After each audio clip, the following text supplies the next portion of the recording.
Mundial de rallies, de resistencia, NASCAR, IndyCar, Fórmula 1, Fórmula E, Hill Climb. El automovilismo tiene muchas modalidades, demasiadas, todas y cada una de ellas maravillosas, únicas y espectaculares. Los pilotos que corren ahí son todos unos profesionales con cualidades sobrehumanas. Pero ¿dónde están los mayores aliens? ¿Qué dificultades se enfrenta cada una? Quédate hasta el final para averiguarlo. Pero antes de que haya lloros, porque sabemos que los va a haber, recordad que esto es solo nuestra opinión personal, así que si opinas algo distinto, menos lloros y coméntanos con respeto en la sección de comentarios. También tened en cuenta que aquí solo vamos a hablar de coches, no vamos a hablar de motos porque eso es meternos en un berenjenal totalmente distinto. Aún así, si os gusta este vídeo y queréis que hablemos de las dos ruedas, podemos hacerlo, eso está en vuestras manos. También recuerda que si Aston Martin nos hubiera elegido en Mónaco, Fernando habría conseguido la 33, así que no cometas el mismo error y suscríbete al canal, además de seguirnos en nuestras redes sociales que encontrarás en la descripción.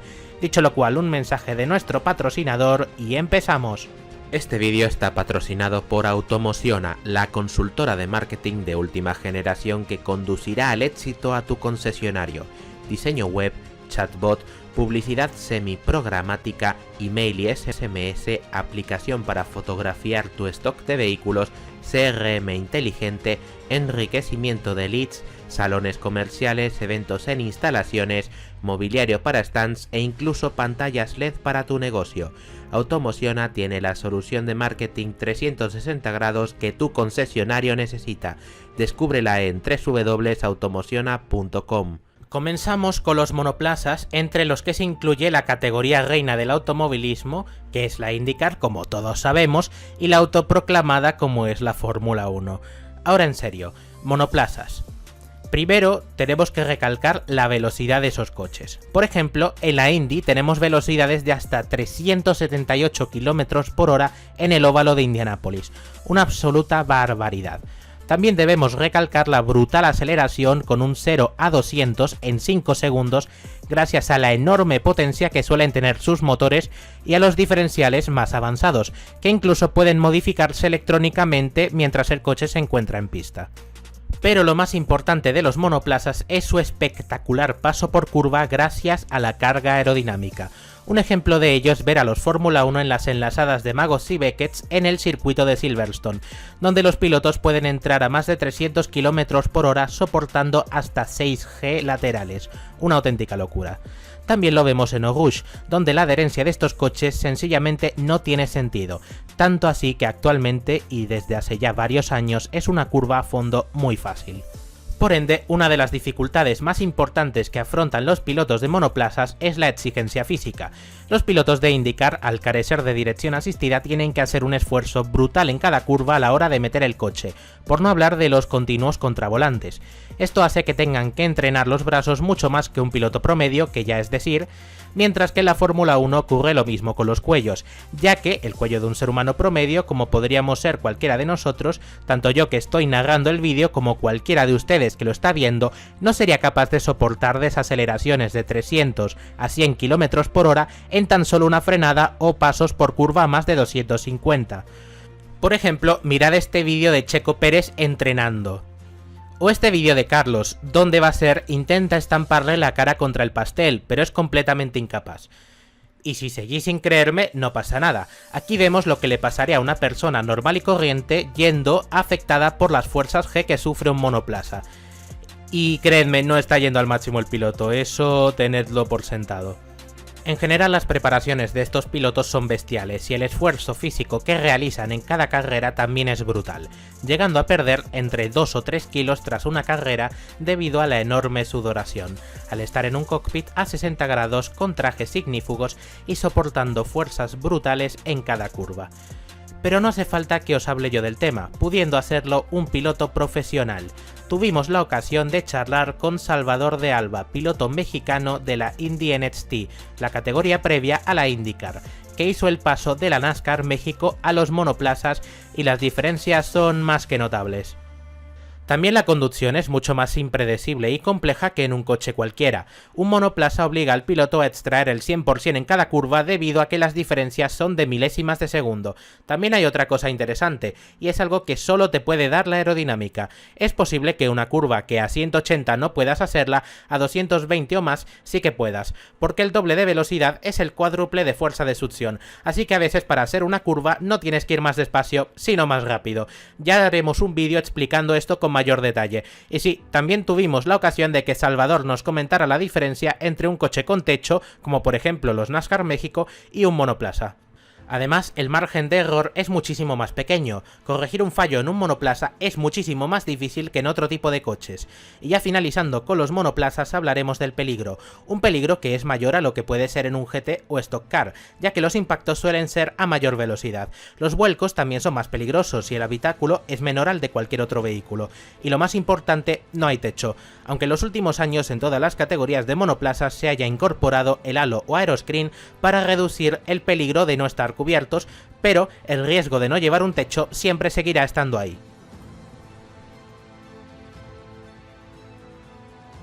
Ahora pasamos de los monoplazas a lo que probablemente sean sus antítesis, los coches derivados de serie o que pretenden serlo. Por ejemplo, los GT, como pueden ser los GT3 que vemos en la DTM o en la GT World Challenge, los TCR, los Stock Car brasileños, el turismo carretera o los coches de la NASCAR, aunque bueno, esta última es más bien la antítesis del automovilismo convencional y por eso nos encanta.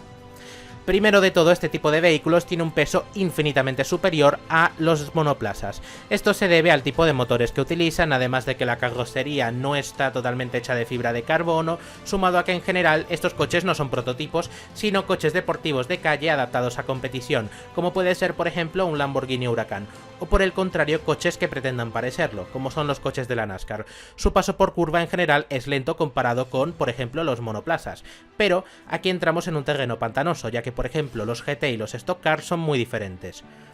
Las luchas en este tipo de categorías son mucho más férreas que en otras, pues los toques y el cuerpo a cuerpo son muy duros, sobre todo en la NASCAR, donde con nuestra quizá demasiado refinada mentalidad europea muchas veces podemos cuestionar la legalidad de dichas batallas. Hablamos de coches donde puedes hacer el famoso chapa chapa, cosas que en los monoplazas sería impensable, como por ejemplo vimos con Norris y Verstappen en Austria. Estos vehículos físicamente no exigen tanto, por ejemplo, es la NASCAR. En cuanto a la conducción, pues no es tan impredecible como la de un Fórmula 1, aunque sigue siendo compleja, evidentemente. Eso sí, este tipo de coches permite atacar mucho más los pianos y ser menos conservador, ya que tienen más recorrido de suspensión. Pero tampoco hay que confiarse con el tema físico, la refrigeración en estos coches es mucho menor. De hecho, todo un campeón del mundo como Jenson Button quedó agotado tras la carrera de la NASCAR en COTA. Y es que tras 3 horas en un horno de este tipo sin casi oportunidad de refrescarse, debe ser complicado sobrevivir hasta para los mejores. Los accidentes en este tipo de categorías no suelen ser tan peligrosos, ya que las velocidades en curvas e impactos suelen ser a menor velocidad, sumados a chasis que absorben mucho más los impactos y sobre todo a que los cockpits son más anchos. Aún así, siempre hay desgraciadas excepciones, como por ejemplo le ocurrió a Guido Falaschi en el TC en 2011 o a Alan Simonsen hace 11 años en un GT durante las 24 horas de Le Mans. Ahora hablaremos de los prototipos y en general de carreras de larga duración, también conocidas como resistencia. Primero de todo, estos coches, al igual que los monoplazas, tienen un paso por curva impresionante. No tan rápido como un Fórmula, pero sí es bastante rápido, al igual que la aceleración. Pero al mismo tiempo son más pesados que un monoplaza, así que podríamos considerarlos como un punto medio entre estos y los GT. Se podrían resumir los prototipos como un GT con muchísima carga aerodinámica y también muy avanzados tecnológicamente, casi tanto como un monoplaza. Las carreras de resistencia tienen dos grandes complicaciones que no suelen tener las que hemos comentado hasta el momento, como podrían ser, por ejemplo, una de Fórmula 1 o una del DTM. La primera de ellas es la duración. Hablamos de carreras muy largas, así que la exigencia de trabajar bajo la máxima precisión y constancia en cada vuelta es mucho mayor. Tienes que hacer eso que haces en otras categorías durante mucho más tiempo, así que aguantar es bastante complicado. Y por otro lado está el factor doblajes. Hay que gestionar el tráfico, porque en estas carreras en general no solo corres con coches de tu clase, sino que hay otras categorías superiores o inferiores que corren al mismo tiempo, y que te deben doblar o tú debes doblarles en caso de ser más rápido. Y esos pueden ser auténticas chicanes móviles en algunos casos que, si no tienes cuidado, te pueden hacer perder mucho tiempo o incluso pueden provocar un accidente. Y es que en una carrera de 24 horas no importa si eres rápida una vuelta, lo que cuenta es tener un ritmo competitivo, no cometer fallos y gestionar los factores externos que no van a pararte de venir. Por eso se dice que Le Mans elige a su ganador y no al revés. Necesita ser constante durante las 6, 12 o hasta 24 horas de duración dependiendo de la carrera, pero no solo eso, un piloto de resistencia debe trabajar en equipo. Un equipo donde los 2 o 3 o incluso a veces hasta 4 pilotos tienen que congeniar y muchas veces usar un setup que no se adapta al 100% a su pilotaje, pues hay que alcanzar un compromiso entre todos. Además, en muchas ocasiones, como pasa en las categorías Pro-Am de los GT3 del WEC o la GT World Challenge, así como los LMP2 de la European Le Mans Series, entre otras, uno de los pilotos es amateur, así que va a ser mucho más lento, inexperimentado y proclive a los accidentes, lo cual añade aún más complejidad al asunto. Y no es que puedas quejarte muy alto, porque seguramente estos Gentleman Driver, que es como se les conoce, a los que les metes más de 5 segundos por vuelta, sean quienes paguen la fiesta y permitan que el equipo funcione. La dureza de estas categorías se centra sobre todo en la longitud de los stints, llegando a ser de varias horas y muchas veces durante la madrugada, donde los pilotos pueden llegar a desconectar cometiendo así errores. Ahí es donde se diferencia a los buenos de los mejores. Ahora pasamos a los rallies. La gran diferencia entre estos y las categorías mencionadas anteriormente es que los pilotos luchan contra un cronómetro, no directamente contra otros coches, obviamente con la excepción del rallycross, pero sobre todo la gran particularidad es que no se disputan en circuitos cerrados y hay una grandísima variedad de trazados. Carreteras convencionales, caminos estrechos en medio de un bosque perdido de Finlandia con árboles a menos de 3 metros corriendo a más de 200 km por hora, rallies por el medio de la nieve en Suecia donde no sabes dónde está la pista. Todo esto muchas veces sin saber los tramos, tan solo con las notas del copiloto y jugando con la improvisación. En el rally el margen de error es mínimo, la más mínima equivocación te deja fuera de la carrera, algo que hace esta categoría muy especial, ya que los pilotos apenas pueden fallar, teniendo que demostrar su destreza y reflejos al volante. Y en muchas ocasiones los pilotos y copilotos tienen que bajarse del coche para reparar algún daño o resolver eventualidades como un pinchazo. Si el mecánico es el médico del coche, en este caso el piloto y copiloto en los rallies hacen de enfermeros de primeros auxilios. Hablando de este tipo de vehículos, sus mecánicas son simplemente increíbles. Cada vez que los ves aterrizar después de un salto, su paso por curva en un tramo de tierra o aceleración y frenadas, todo eso hace que las onboard se vean espectaculares. Y hemos hablado de la resistencia tanto de prototipos como GT, donde puedes tener stint de 3 o 4 horas seguidas, pero en los Rally Ride tenemos a tripulaciones que se enfrentan a 9 horas seguidas o 10 incluso de competición. Este tiempo quizá no sea tanta velocidad como es el caso de un circuito, pero la concentración que debes tener es la misma. En esas categorías podemos incluir al W2RC con el Rally Dakar como su carrera más sonada y brutal, así como la Score Internacional con la Baja 1000 como su prueba insignia. Pero a pesar de que los coches de rally no sean ni de lejos tan potentes como un monoplaza o muchos GT, el peligro de estas competiciones es altísimo, justamente por el peligro de no correr en circuitos cerrados y permanentes donde todo está tremendamente controlado. Lo vimos sin ir más lejos el pasado 2023 con Craig Breen, que perdió la vida después de sufrir un accidente mientras testaba su Hyundai i20. No es lo mismo competir en un circuito donde si te vas fuera tienes una Aztec Pro a tener que abrazar un eucalipto de 10 metros de alto y 2 de diámetro. Luego, yendo un poco en la línea de piloto contra el cronómetro, tenemos la subida a montaña o Hill Climb.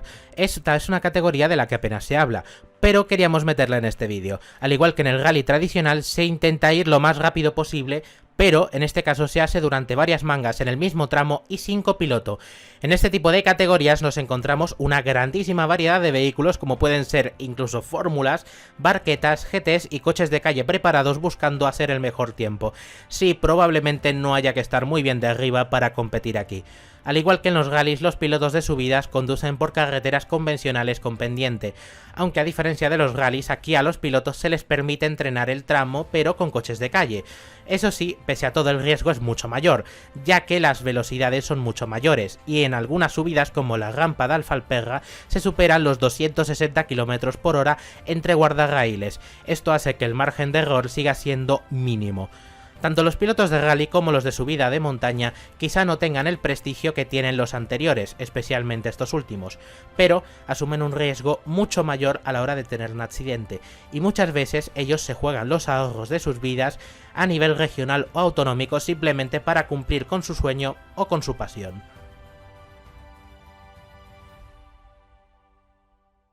Tampoco queríamos olvidarnos de un par de categorías que hacen de cuna y de entrenamiento para los pilotos de la mayoría de competiciones que hemos cubierto aquí.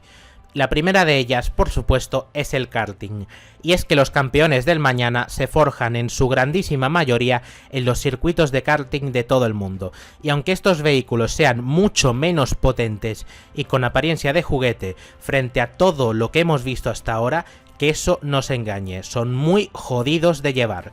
Si sabéis qué es el sobreviraje, y si no lo sabéis tenemos un short hablando de ello, entonces deberíais saber que un kart es la definición de sobreviraje. No puedes emocionarte girando el volante, ya que la dirección es muy dura, y si giras de más es muy probable que hagas un trompo. Además, los kart en general solo tienen freno trasero, lo que hace que debas ser muy cuidadoso. Y el hecho de que tenga una mecánica tan sencilla hace que reluzcan aún más las manos del piloto verdaderamente hábil. Además, no solo se gira con las manos, sino también con el gas al más puro estilo rally escandinavo. Como el kart no tiene diferencial, si quieres ir rápido tienes que cruzar, no hay otra manera de llegar al límite. Esto hace que sean coches súper críticos. ¿Te pasas un poco de gas? Trompo. ¿Giras un poco de más el volante? Trompo. ¿Lo giras de menos? Tienes un muro de neumáticos esperándote en el exterior. Las carreras de karting, por lo que nos ha comentado María Sánchez, piloto del Nacional de Karting y con la que tenemos una maravillosa entrevista, son muy físicas, con mucho chapa-chapa y con toda clase de trampas y triquiñuelas, llegando incluso a manipularse el kart del oponente antes de las carreras para perjudicarlos. Sí, así como lo oís. Y es que los circuitos de karting se juegan muchísimo, pues en la mente de esos niños y jóvenes que compiten están las grandes ligas, incluso la Fórmula 1 para los mejores de los mejores. Así que con otros 40 pilotos en pista que buscan lo mismo que tú, todo vale para ganar. Por último, no olvidemos las dificultades económicas. En la mayoría de categorías grandes, los profesionales cuentan con grandes fábricas y empresas detrás, e incluso muchos amateurs cuentan con sponsors o con sus propios recursos para competir. Pero en el karting eso no siempre es así, pues es una competición con mucha menor visibilidad. Eso lo hace todo más difícil, una criba donde solo pueden destacar los super clase o los que tienen dinero, pues todos los demás, salvo alguna honrosa excepción, se quedan por el camino. Hemos dicho que el karting es la cuna de la grandísima mayoría de pilotos actualmente, pero hay un pequeño nicho que es cada vez mayor y que está formando a cada vez más pilotos y que es la segunda categoría de la que queríamos hablaros antes de cerrar el vídeo. Hablamos del sim racing, del simulador. Assetto Corsa, R-Factor, Automovilista, eRacing o Gran Turismo son algunos de los videojuegos que buscan simular el comportamiento de un coche de competición real. Luego está el Codemasters, que bueno, cumple su función como simcade y ha abierto la puerta a una gran competición de eSports, pero que ni de broma es un simulador realista. El punto es que estos juegos son la base para grandes campeonatos, y en algunos incluso hay profesionales que se juegan jugosos premios por ganarlas. Luego estamos los mortales, como los de Omicron Racing, equipo al que pertenezco, que competimos en campeonatos amateur, donde ganamos casi todo en lo que competimos, pero no dejamos de ser eso, amateur, aficionados. En cualquier caso, el tema es que el sim racing se está volviendo serio. Tenemos casos como el del español Lucas Ordóñez o el piloto de la NASCAR Cup William Byron, que proceden del mundo de la simulación, concretamente del Gran Turismo y el eRacing respectivamente.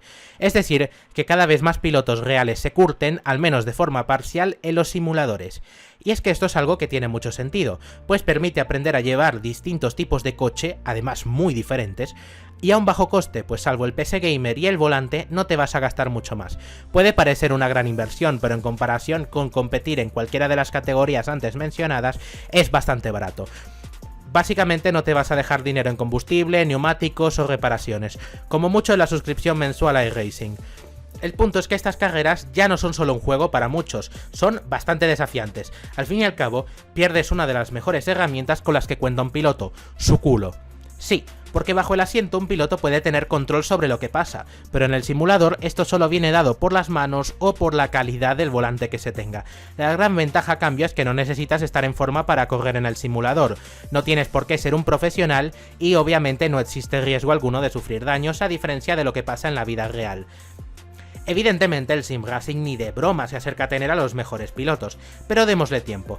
Grandes superestrellas como Max Verstappen, Alex Palou, Lando Norris o Tony Kanaan se pasan horas viciándose al simulador, y aparte de porque son unos petrolhead de cuidado, seguramente esto deba ayudarles de alguna forma en las carreras reales. No olvidemos tampoco que durante la época de la crisis sanitaria tuvimos a pilotos profesionales haciendo carreras en el simulador como sustituto de las carreras auténticas, lo que muestra su cada vez mayor cercanía con el mundo de la competición en carne y hueso. Por no hablar de su uso desde hace muchísimos años en los equipos profesionales como forma de entrenar y poner a prueba las mejoras y configuraciones de los coches antes de ponerlos a pista. Así que sin parecer la crème de la crème, la simulación se está abriendo paso en el mundo de las carreras de manera imparable. Ya para finalizar el vídeo, ¿qué conclusión podemos sacar? A ver, vamos a ser honestos, la clave seguramente sea buscar dónde un piloto natural de una categoría puede ir mejor en otras, es decir, ¿sería mejor un piloto de monoplazas en un rally o al revés? Y ahí sinceramente creo que no hay color. Hemos visto pilotos de monoplazas ir muy bien en rallies, de hecho lo hacen como hobby, brillando en campeonatos de GTs o arrasando en campeonatos de resistencia. Y es que buena parte de los pilotos que por ejemplo forman la parrilla del WEC son ex Fórmula 1 y muchos de los pilotos que hay en la European Le Mans Series son pilotos de la Fórmula 2. Sin embargo, no vemos por ejemplo a Efren Llarena, un excelentísimo piloto del Europeo de Rallys, subido a un Fórmula. Hay excepciones, claro, como Agustín Canapino, Scott McLaughlin o Kurt Busch, que viniendo del turismo carretera, los V8 Supercars y la NASCAR respectivamente, han hecho un grandísimo papel en la IndyCar. Pero por eso mismo son excepciones. Aún así, esto no debe quitarnos ni mucho menos la perspectiva. Cada categoría es un mundo, y hemos visto a grandes pilotos de Fórmula 1 sufrir en NASCAR o en rallies, porque, aunque se adapten mejor que en el caso opuesto, siguen siendo categorías con sus particularidades que solo los expertos en esa área pueden dominar. Y es que cada una tiene sus secretos que solo pueden conocerse tras años de competición al más alto nivel. Pero eso es lo bonito, todas son diferentes y simplemente como aficionados debemos disfrutar de todas y valorar lo que hacen aquellos valientes que se suben a un Fórmula, Rally, Prototipo, GT o incluso un kart de alquiler en el GP Pistón solo para hacernos disfrutar cada fin de semana. Así que con esto sin más, os invitamos a suscribiros al canal y a seguirnos en nuestras redes sociales, además de comentar, porque eso a la red neuronal le gusta para seguir promoviendo esta familia que es Neumático Intermedio. Y con esto me despido, hasta la próxima, nos vemos.